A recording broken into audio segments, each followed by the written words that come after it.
Okay. So ladies, I would like you to give a G4G welcome. Everybody, please. We have a fellow G4G graduate speaking to us this evening.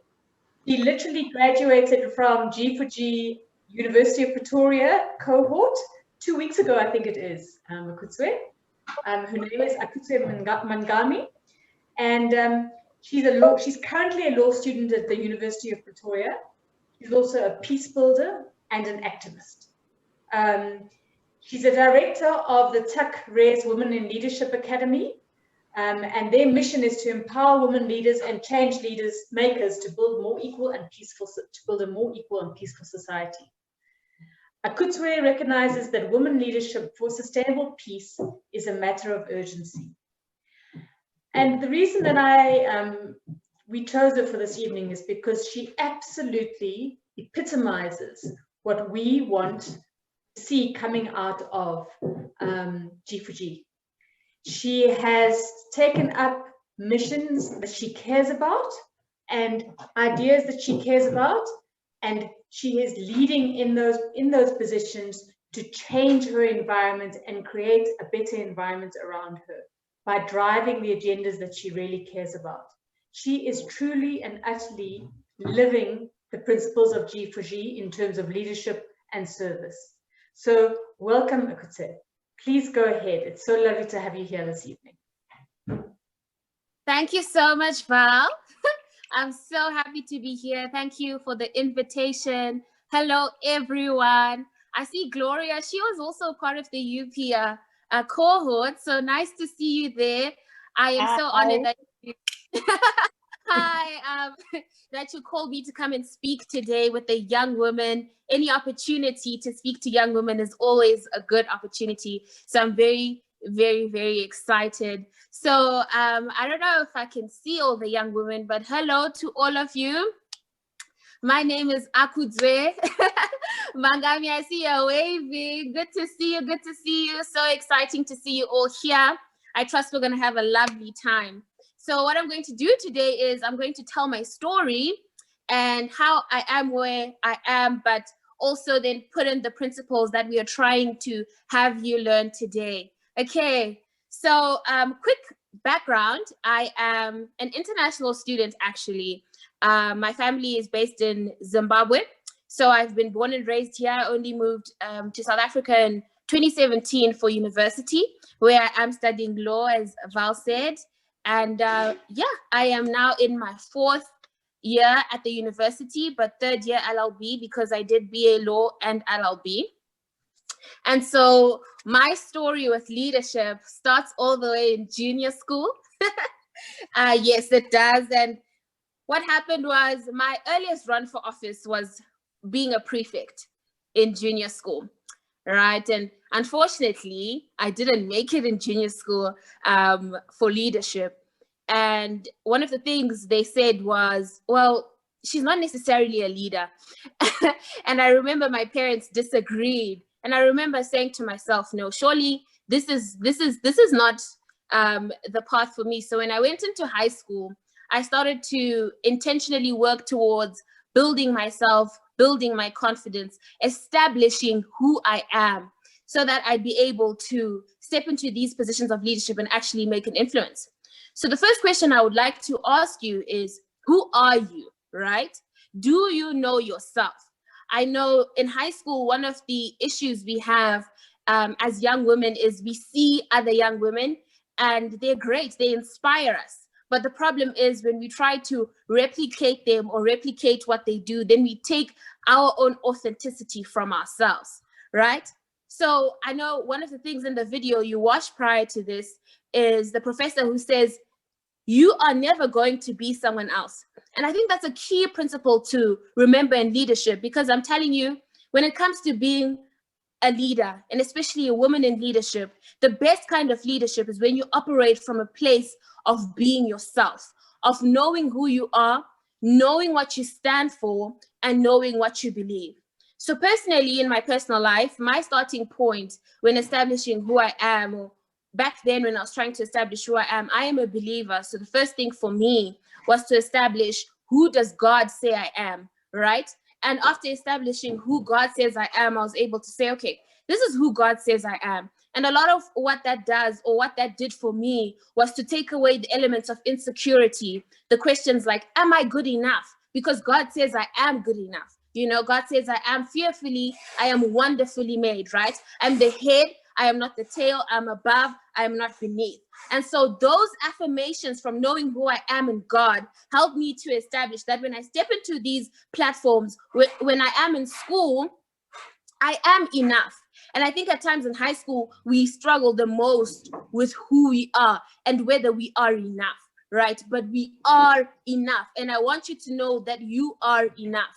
With your background, with where you come from, with everything you have, everything you need to make a change in the world is right where you are. I think sometimes we want to bring external factors in, like, oh, I don't have enough resources to do this. Well, then talk to someone in your community, collaborate, right? And bring it to life, right? You don't need to, and then in some cases, I know myself, I'm not from a well-off family. So I know sometimes people would limit themselves from doing certain things by virtue of the fact that, oh, okay, I don't have enough finances to do A, B, C, D, F, and G. But you can use your voice, right? There are some young women who are in the northern countries of Africa, for example, who are in war. They can't speak for themselves. So if you have an opportunity to speak for them, why not use your voice? You literally have resource within you. Everything you need to make a change is within you. So important to leadership, the first port of call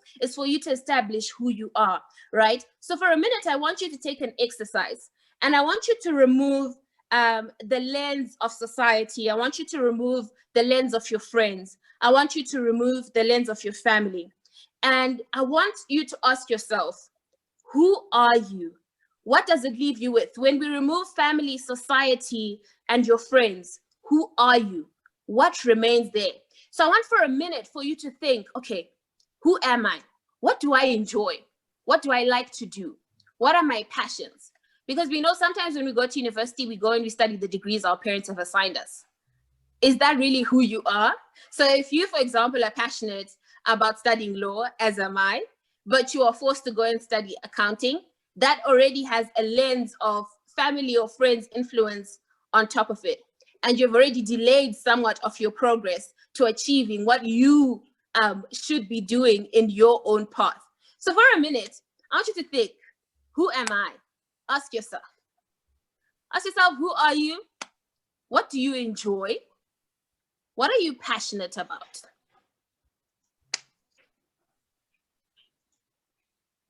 And hopefully someone is going to answer me.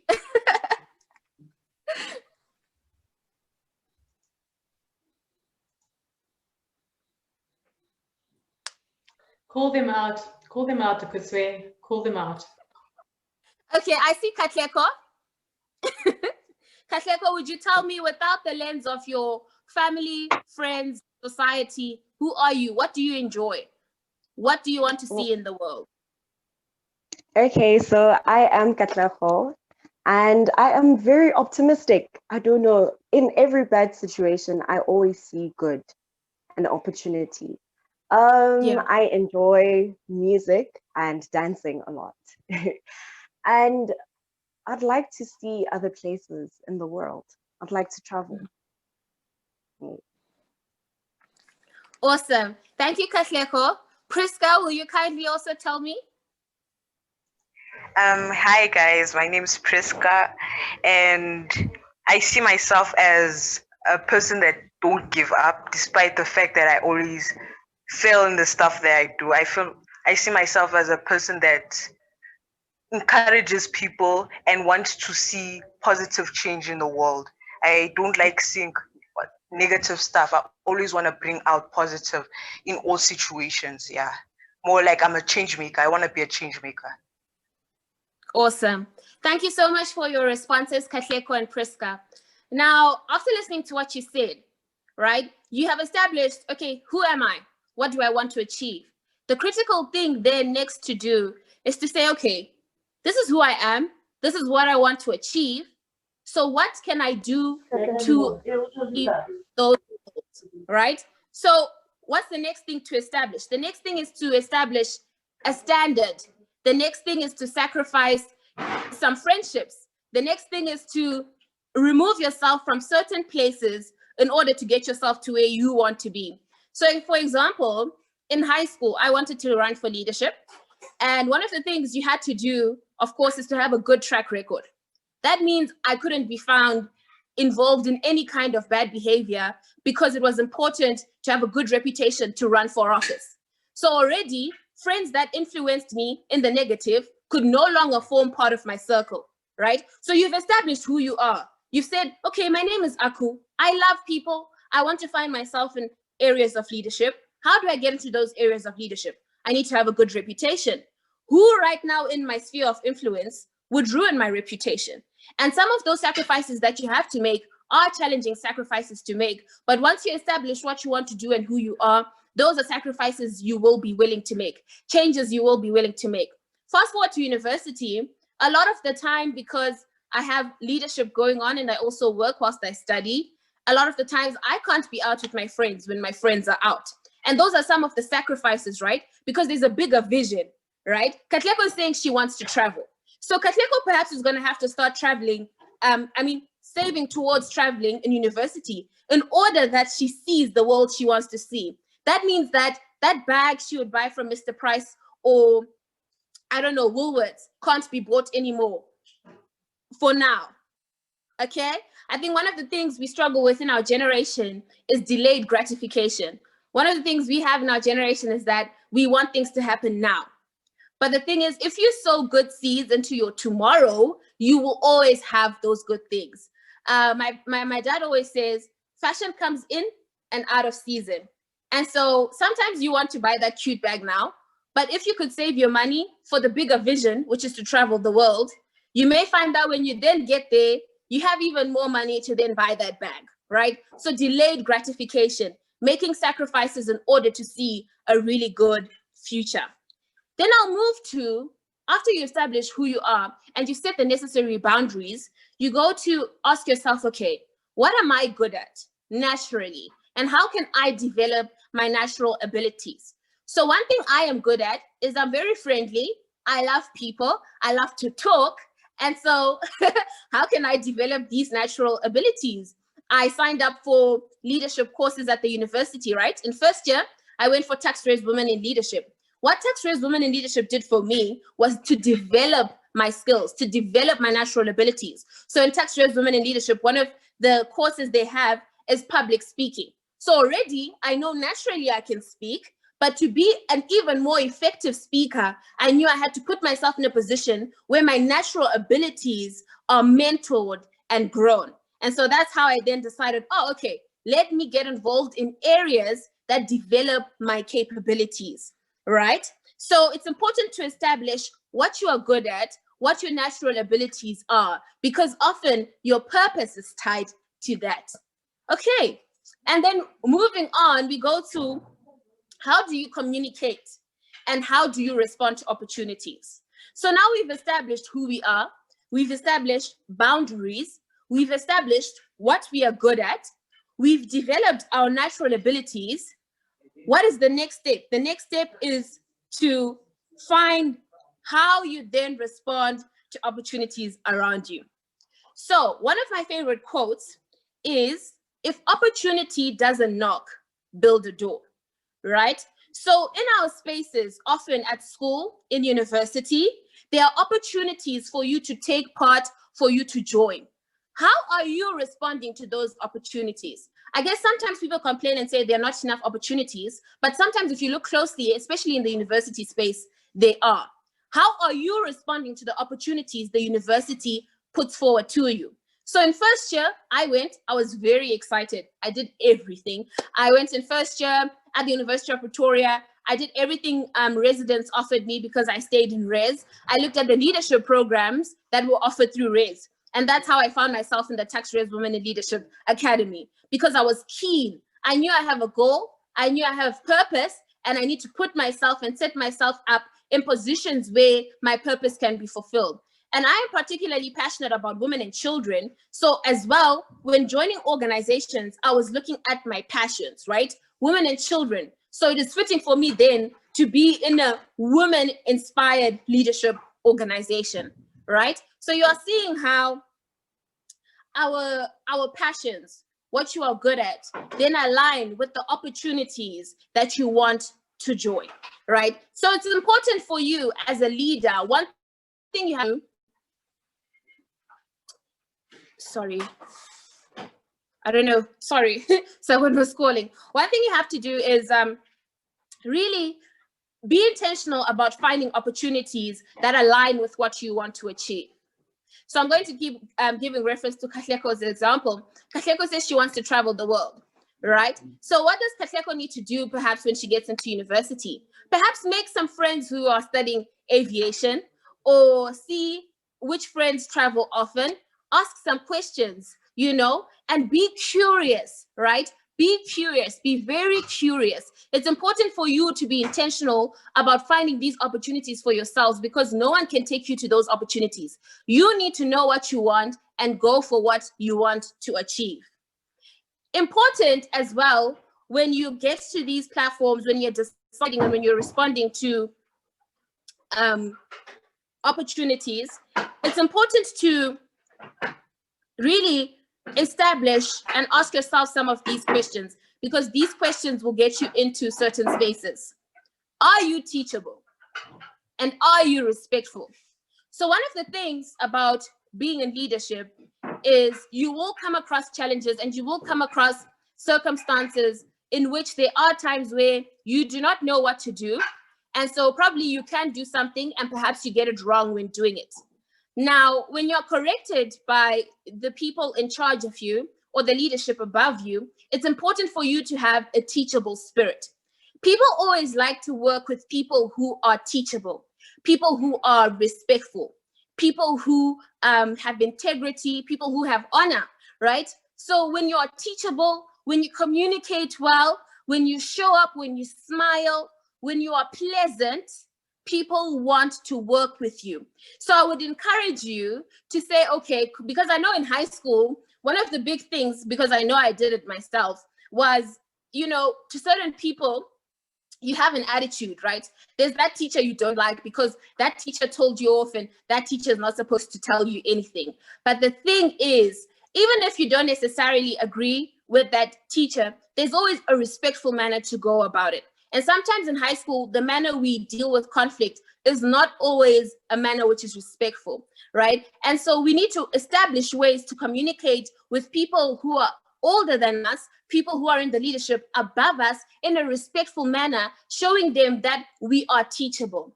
And when you are teachable and when you're pleasant to work with, people also then give an ear to what you say.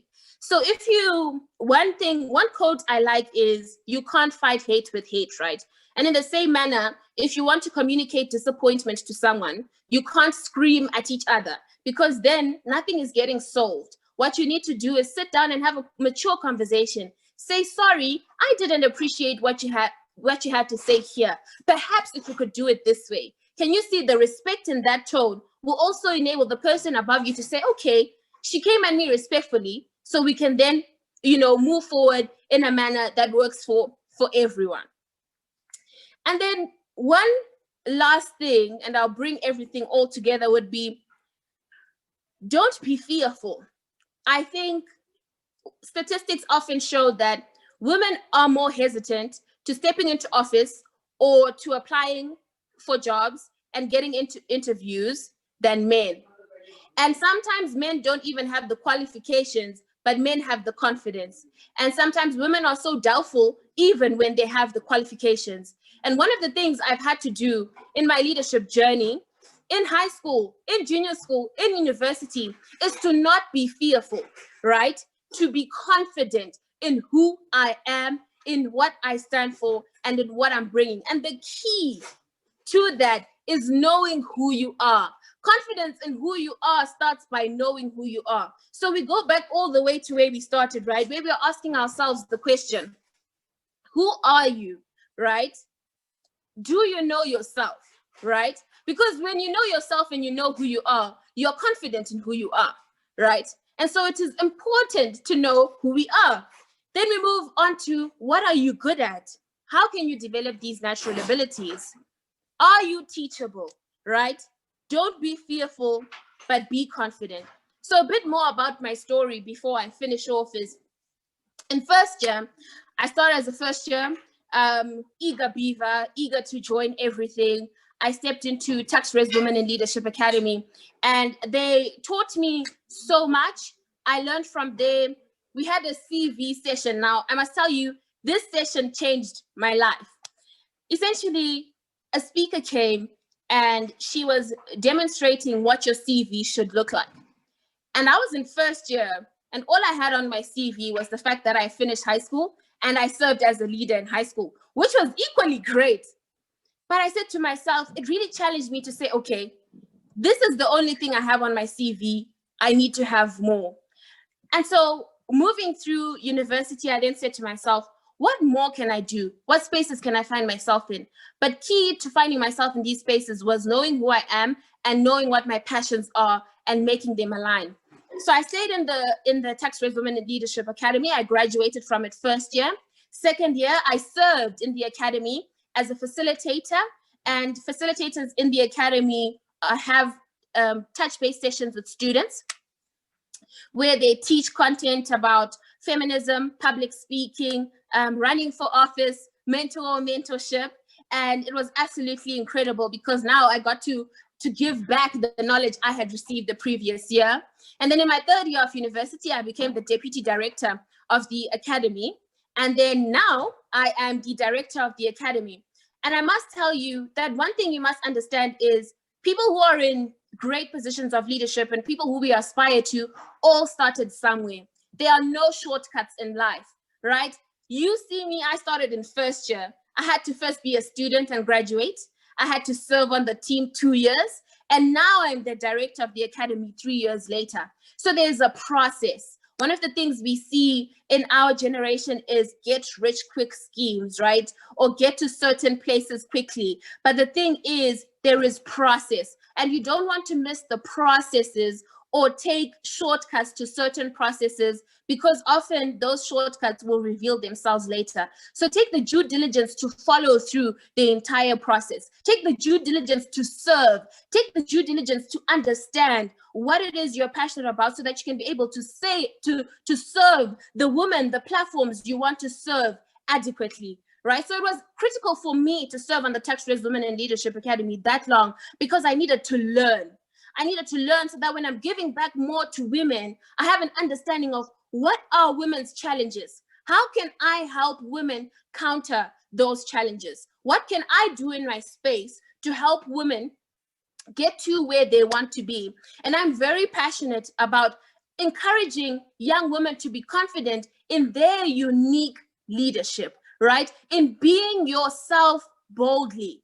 Be yourself. That is the best form and the best starting point for being an outstanding leader. Authenticity is key, really, to being successful in leadership. So don't try to be like anyone else. I'm sure some of you know Greta Thunberg. She's led a revolution up in Europe. And I guess sometimes we would look at someone like Greta and say, wow, I wish I could be like Greta. But don't wish to be like Greta. You have your own purpose and journey that you need to fulfill. Greta is doing hers, but you need to do yours.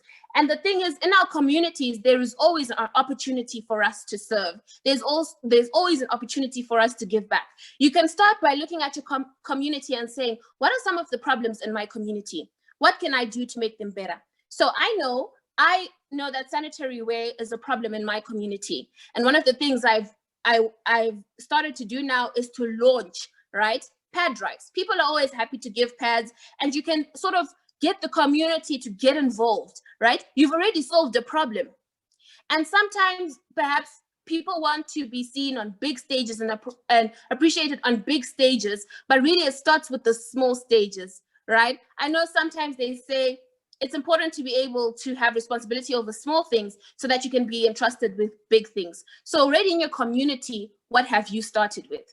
And so in my community, I started with Tax-Res Women in Leadership. I started with peace building. I started with activism, right? Being the voice for the voiceless. I know that I stand firmly in the fact that because there are women in the north of Africa who are victims of war, who have violence perpetrated against them. In South Africa, we know gender-based violence is rife. So what can I do to contribute to the women who are in danger and are not safe? I can use my voice. That's a resource. I can't afford to be quiet. I can't afford to be silent, right? And what else can I do? I'm in university. I'm learning about the law. I'm learning how the law can defend me as a woman and defend other women too. So really put yourselves in platforms where you grow and where your passions align with what you are doing.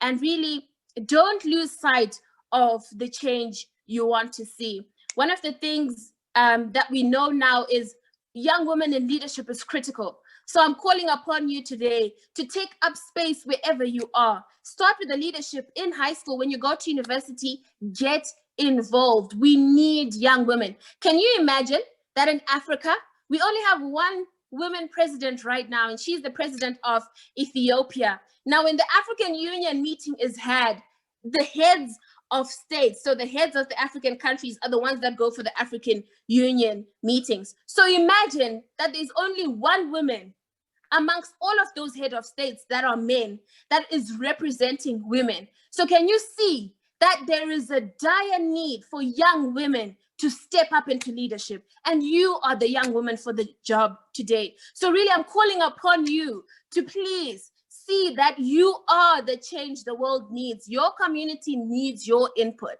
and you can have input. Look at the resources you have, right? What do you have on you right now? You have a voice, you have a phone. Use it wisely though, because social media as well is critical in building up your reputation as a leader. So as well, do be found in conversations that are life building and not those conversations that destroy life or that perpetuate hate. Because again, when you step up into these areas of leadership, people will look at your track record. Your reputation is important. So with these few words, really, I want to encourage you and say, wherever you are, find what you're passionate about. Align yourself with your passions. Align yourself with people who can help you get closer to where you want to be, and you will surely get there. We need young women in leadership, and if it's not us, it can't be anywhere else. The African Union meeting setting needs to change. How can we have over 50 male presidents and one female president in a meeting? Clearly there, we need more change, we need more representation, and the representation comes for ourselves. So I do call upon you to run for office. And just to get back to the key principles that you are learning here today, is that know who you are, be authentic, be proud of who you are, be confident, be bold in who you are. Don't let anyone tell you otherwise. Don't let anyone patronize you. You are what you need for the change you want to see tomorrow and the change you want to see today. Communicate well, be teachable, speak well to your elders, speak well to the leadership above you. People like to work with people who are easy to work with. And yeah, that is it from me. Thank you so much, Val. Yeah. Wow. Wow. Thank you. Sorry, I'm back. My computer froze and it died. So I missed like the first 10 minutes of your speech. I'm so sorry. But I don't know. You are so powerful. As I was about to say before my computer froze, was that I just feel like I'm so far behind. You know, whenever I hear even younger people speak, young people who are in leadership, I just feel like, oh gosh, I'm like 10 years behind. I'm older than you, but I feel like I'm 10 years behind. You said everything that I believe in, and I think it resonates with everybody here. And our mentees, you've heard me say it over and over and over again. You never stop learning. I've been saying this from session 1. You never stop learning. And being respectful, you know, I cannot emphasize how important that is, because that person in like the cleaner of your office floors is very important, because you might pass that person and the next thing you need them. So working together, just being respectful. It doesn't cost you a cent. Just being respectful. It's amazing. It will take you a long way. Are you teachable? I love that. You know, you can never get to a point where you know everything. It's not possible. I don't care if you're running Tesla, you know, you can never get to a point where you know everything. You must always be open-minded. That's the word I was looking for. Be open-minded, because you never know. That person who's been in the industry for 2 years and you've been in it for 30 years might just teach you something that you did not know. So Akudzwe, if you want to become a president, you have my vote. That's all I want to say. And by the way, I see our country is now getting to a point where we'll probably have people who are going into elections independently. So there we go. You have my vote. You have my vote. So yeah, ladies, she's here. Ask away. Anyone who wants to ask questions?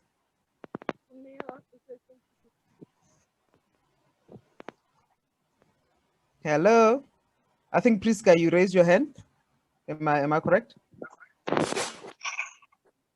I see Rebecca as well. So Priska and Rebecca.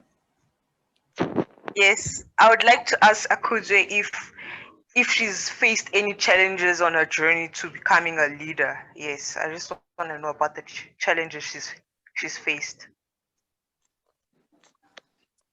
Yes, so there are always challenges in leadership.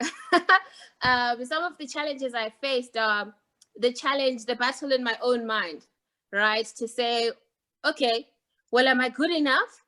And those are big barriers to pass, the inner barriers first, where you are questioning your worth, whether you're good enough, and your confidence, which is why I emphasize knowing yourself. Because then knowing yourself then rectifies, and like I said, I am a firm believer in God, so knowing who I am in God then works out some of those doubts out. The battle starts here in the mind. And then when you do step up into positions of leadership, some of the challenges are that you are Black, you are women, and more so, I think for me in the university, I'm also an international student. And that brings a lot of different challenges, especially in the university space. And some of the other challenges I faced are, I guess, people don't believe in you, right? Essentially, some people you want to believe in you don't believe in you. And so for a certain period and amount of time, you have to believe in yourself, and you have to be your own support system, and you have to realize your own dreams. Sometimes people will catch up to your dreams and support you years later, 2 years later. One thing I did say is I am an entrepreneur, so I'm a photographer.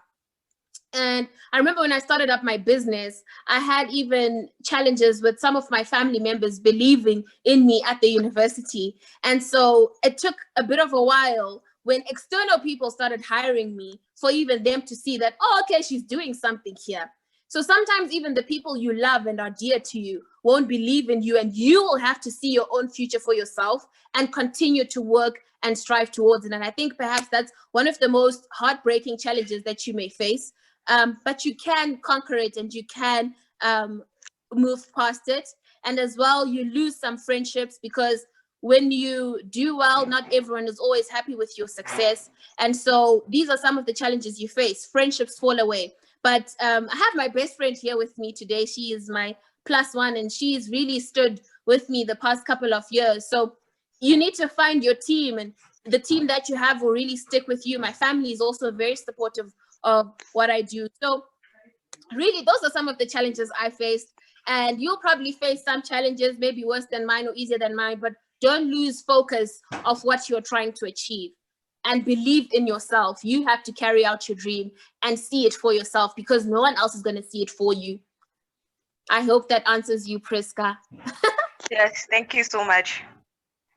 Oh yeah. Yes, really important. That's so important, because if you don't know yourself, if you don't believe in yourself, you're not going to go anywhere. Believe you me, it will, as Akudzwe just said, it will be your closest friend. It will be your cousin who will say something negative about your dream, about something you want to achieve. I think it has happened to all of us here who have, strived to become something in life. So I know it happened to me. So it's very important to know yourself and believing in yourself. Rebecca. I wanted to ask, since you just mentioned that you faced some challenges that could have possibly broken you, or challenges that could have made you give up. What was your drive? What drove you to achieve everything that you did? Well, women are dying. Women are abused. Children are being deprived of education, with early child marriages in the north. So sometimes the simplest thing is still seeing the news and the statistics. And I think something I've also had to battle with is when you're doing so much work to try and solve these issues, but it doesn't appear to be working, right? But that has kept me going because I need to see a change for women in leadership. I need to be in the positions where influential decisions are made. Because if men are still making decisions on our behalf, if men are still making decisions for women, then the change we want to see in our community, how will we see it when we don't have a voice for us? So perhaps when I am in the position of influence and leadership, then maybe the challenges will get me done then. But for now, the job still needs to happen. What I want to see, the change I want to see for my daughters, for my siblings, is not here yet. So I have to keep going. I have to. That has really kept me going, knowing that. And I think for me, one thing I understand is I lost my sister in 2010 through an accident, and she was 16. And so the reality of the fact that we are not here for a long time is a drive for me, because I understand that I don't have a lot of time here on earth. And so whilst I'm here, I need to push as much as I can for the things I'm passionate about. I need to effect as much change as I can. So those are some of the things that drive me, because I understand as well that life is precious and life is short, and we have to make noise. We have to make a change because we're not here for a long time. Oh, thank you very much. Pleasure. Wow. Wow. Yeah. I don't have words again. Anyone else want to ask a question? Rodina's got her hand up. Okay. Rodina? Fine. So I wanted to ask that now that you are in the leadership industry, now that you have fulfilled your goal, are you content? Are you satisfied, or you still want to do more? That was my question. Thank you. Can anyone hear me? Yes, we can hear you. I think for me, I haven't reached my goal yet. I've reached the baby steps to the bigger picture. So like I was saying, you can't magically arrive to where you want to be. You have to sow seeds consistently into where you want to find yourself. So for me, I've actually only begun. I haven't started working for organizations like UN Women, so I still have a long way to go. I haven't started working for some of the top firms in Africa, so I still have a long way to go. I'm not a woman president of an African country yet, so I'm not finished. So I have to keep going. I have achieved the goals that help me then to achieve the bigger goals. Yes, so I'm still on my way. I'm still on my way. We never arrive. As long as we still have the challenges we see, we haven't arrived yet. I hope that answers you, Rodina. Yes, thank you. Pleasure. Anyone else? Thank you so much. Anyone else? Nusaba, your hands up. Nusaba? You're on mute? Yes, ma'am. Go ahead. Oh, hi, everyone. Good evening. Hello. Hi.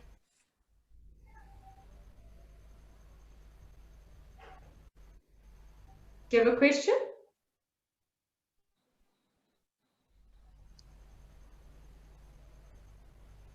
We can't hear you.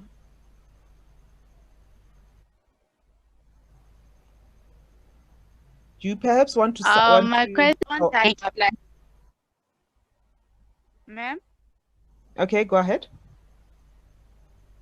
I wanted to ask if there was no time. I think maybe just Give type. up. Like, when was the time where you lost hope in yourself? We lost you a bit there. Or did you hear her? I got it. I think Okay. it was earlier this year when one of the cases of gender-based violence in South Africa happened. I think maybe it was April or March. And because I'm the director of the academy, I have a lot of people who message me for support. And I think that case broke the women in the academy so much, such that they messaged me to say, well, is there any point in the work we do in the academy? Because if these things are still happening to women, then what must happen? And I remember I broke down because I said, well, is anything changing? But I had to pick myself up because I realized, in as much as there's still so many injustices we are facing, there's still so much progress we are making. We are here today, right, with the awesome G4G cohort, and we are teaching each other, we are inspiring each other. You are learning, I am learning. And so there is hope because there is still work, positive work that we are doing. And perhaps sometimes the negative that's happening in society can cloud all of the positive that is also happening. And I think that's natural and normal. But I think what's crucial is to pick yourself up after that. Don't stay there in the trenches, because as much as bad things are happening, as a young woman in leadership, there are still young women who look up to you. And so you still have a responsibility for those young women. And for me, not only young women, but children who look up to me to say, okay, she's doing A, B, C, D, F, and G. And we are hoping that one day we can also do A, B, C, D, F, and G. So merely by just doing what you do in your own walk already, you inspire someone else. And so don't lose hope in yourself, because there are so many people often that you don't realize are looking up to you. And so in as much as maybe they're few, they are still enough, because sometimes that one person's life you change will then go and change the millions in the world. So yeah. Thank you. You know, when you talk about things are not changing fast enough, I think most of us sitting here, we have lost one or two women that we know who were close to somebody that we know to gender-based violence. I've lost my sister to that. And just last week, I lost someone we grew up with to that again. Yeah, and it's all gender-based. And unfortunately, her husband was caught 2 days ago. It was her husband who orchestrated this whole thing. So what I'm trying to say here is that we are far from, this thing is far from over. You know, for me, we have not even tapped into maybe even 2% or 3% of this whole thing. So we cannot stop. And I'm so happy that we have people like you, Akudzwe, in our midst, who are so passionate about this. And just one person standing up, it's amazing the impact that you actually have. You may not be aware of the impact that you have. You're thinking you are only impacting 2 people or 10 people. And in the meantime, you're actually impacting on 1,000 lives. So we can't stop. Do whatever you can in your immediate environment, in your immediate community. Thank you again. Anyone else? Revelina was next. Yes, please. I'm And having connection problems. Tandazo, is that the name has changed? No, it's ZJ. Sorry, just that my Zoom didn't record it That's properly. like it's not. That's not okay. All right. You'll go after Revelina. Okay. Thanks. Okay. Thank you. Good evening once more. I hope you're still good. Aku, I'm so inspired by you. I think you're such a powerful force, considering that you're also a student. I'm also a student. So I have one question for you. This is what we face at my university. So for women to be in leadership, you first have to fight men. So you have to overcome men. And then after that, you also have to overcome the language, because every time you apply, it's a minimum requirement for you to understand both English and Afrikaans, and not only understand, but also be able to write and read and actually present yourself in that language. So that's how most of us Black women are cut off into leadership roles.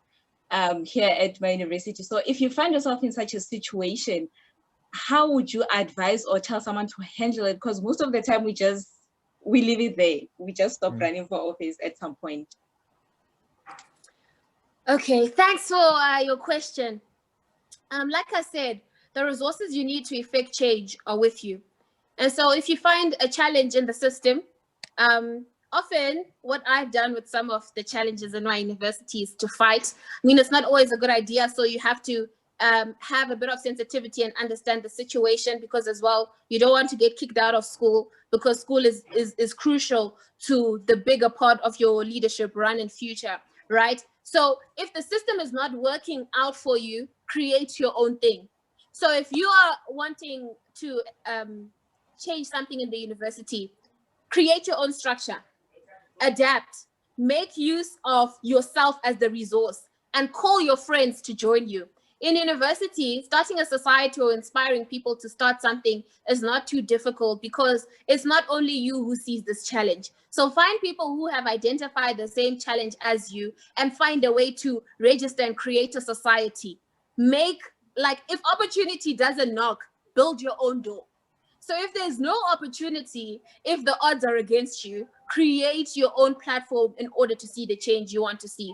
That is the advice I would give you. Otherwise, if you can't do it in the university space, find elsewhere to do it. And if there's so much red tape around getting into leadership, sometimes the sacrifice you have to make is to learn the Afrikaans or do something for the greater good. And sometimes it will be uncomfortable, but measure as well. Should I learn the Afrikaans and get into this office of leadership because it's important for someone like me to be in there for representation's sake? Or can I still effect the same change I can effect in office by creating my own platform, or creating a platform with a group of people who are like-minded? I hope that answers your question. Yes, it does, because I've done one of the things you said you must do, just go out. And the process of learning, I'm still there. It's just that I haven't perfected it. Thank you so much. Pleasure. All right. Thank you. And Zintle? Hi, Aku. My name is Zintle. And my question is that, okay, first of all, my mom always says that in life, there are two types of people, people who look at the glass as half full rather than half empty. And you were talking about the fact of gender-based violence against women and children. So my question is based on that. Like, for example, when you watch the news on a daily basis, you hear someone say, yesterday, a woman was killed, and then tomorrow it was a woman and a child, and then the next day it's women and two children, or two women and one child. Like, the number just keeps on growing. So my question is, in such situations, how do you remain a person who sees the glass as half full rather than half empty? Like, how do you remain optimistic and still believe that there's still going to be change when you still see things like this happening? Val, can I please just have 2 minutes to plug my phone in? I'm going to answer this right now. Absolutely, go ahead.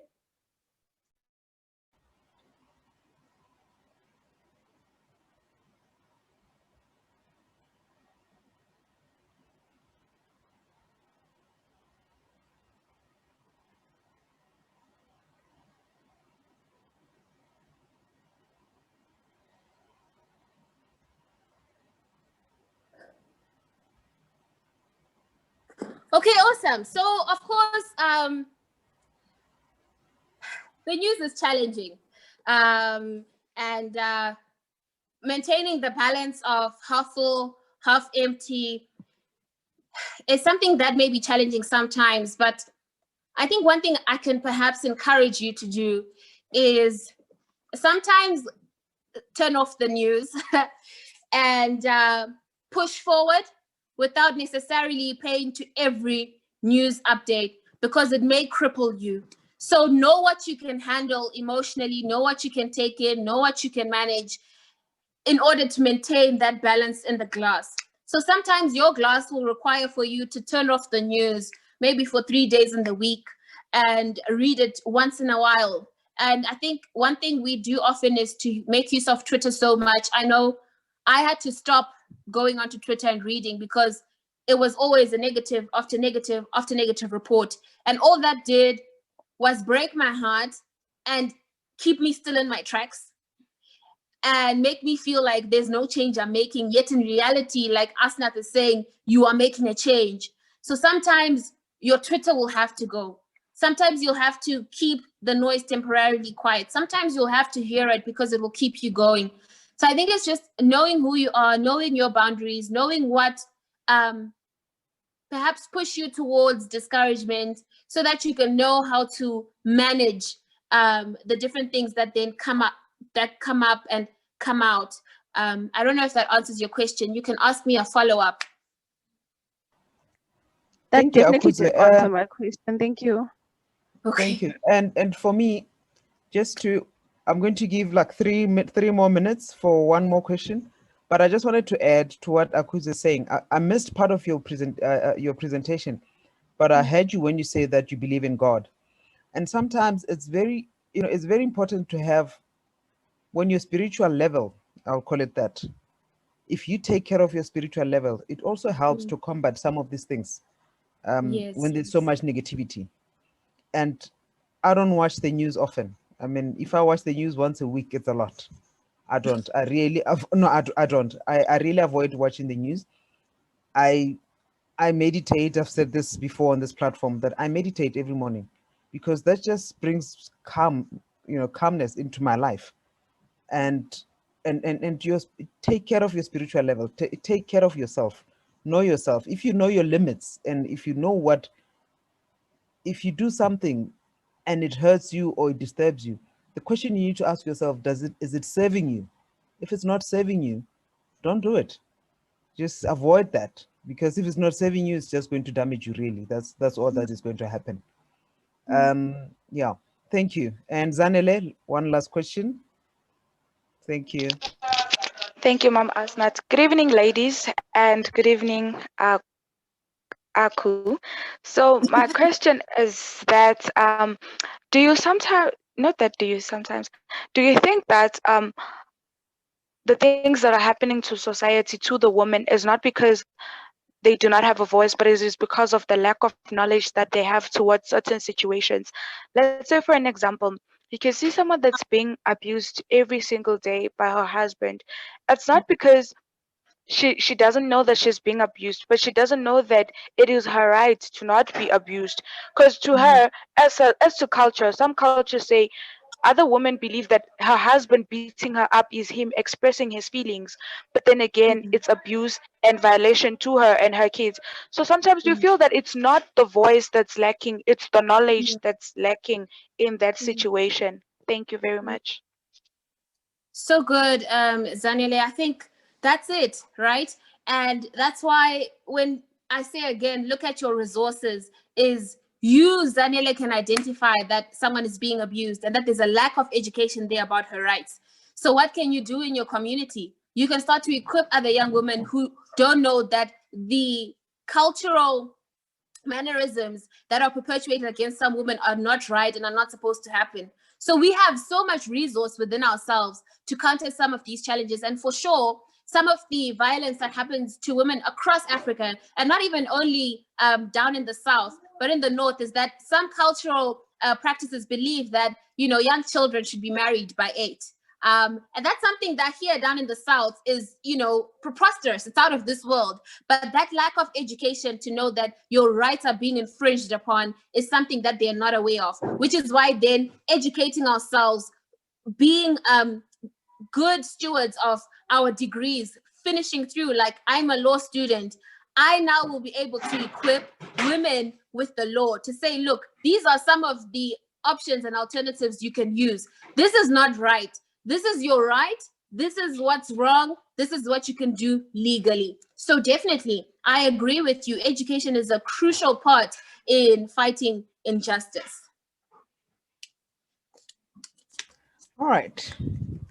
Thank you so much, Akudzwe. And unfortunately, we don't have enough time. But from my side, I would really love for you to, be part of some of the discussions, on this platform.